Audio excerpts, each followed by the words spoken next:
Ito na po mga kasipag yung ating oysters mushroom substrate na sodas, no? 14 days na siya ngayon. Kaya dinagdagan ko siya ng itong darak.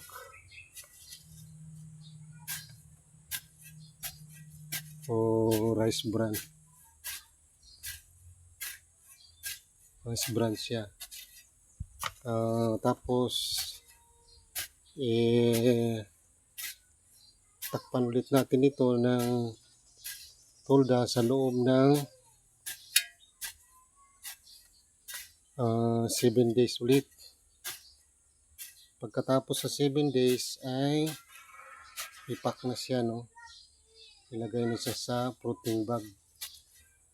Yan, ganyan siya mga kasipag.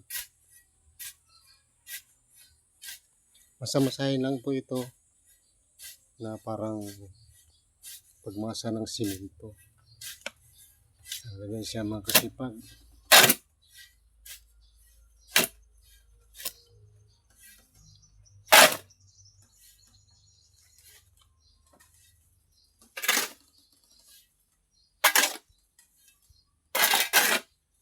Yan. So, ito po ay 240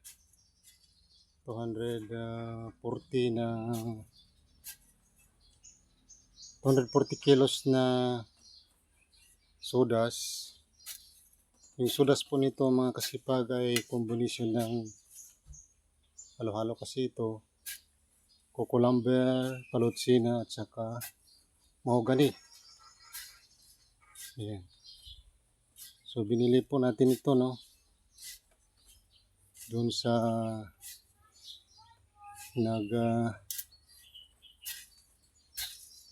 nagtitinda ng coco lumber.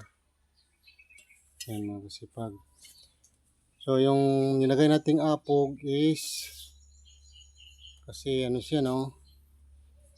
10%.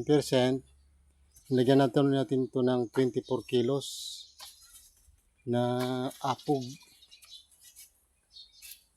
So ngayon, lagyan natin ito ng, kasi ang ilalagay ko na darak is 20%. So 10%, tapos 20%, bali ang nito, estimate na lang natin na 240, tapos lagyan ko ito ng darak na 240, 48 kilos. Ayan, no? 48 kilos na darak. Ayan. Bali dalawang sako na tag 25. Ayan. May sobra na konti, 2 kilo lang. So ganoon siya mga kasipag, no?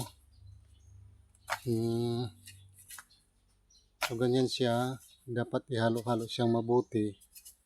Tapos takpan siya ulit para ma-decompose siya within 7 days ulit.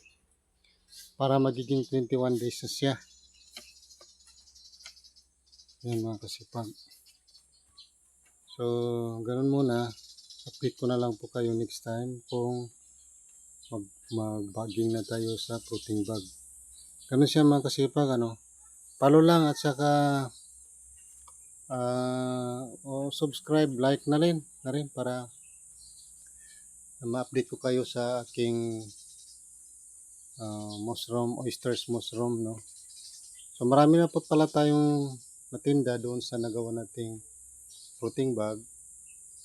Naka-deliver na rin tayo na baling pang siyam na kanina umaga. Yan mga kasipag. So sipag lang ito, tiyaga. Ganyan siya mga kasipag, kailangan natin ito na i-mix na mabuti na pare-parehas yung pagka-mix niya. Yan. So next time ulit, update ko na lang kayo mga kasipag.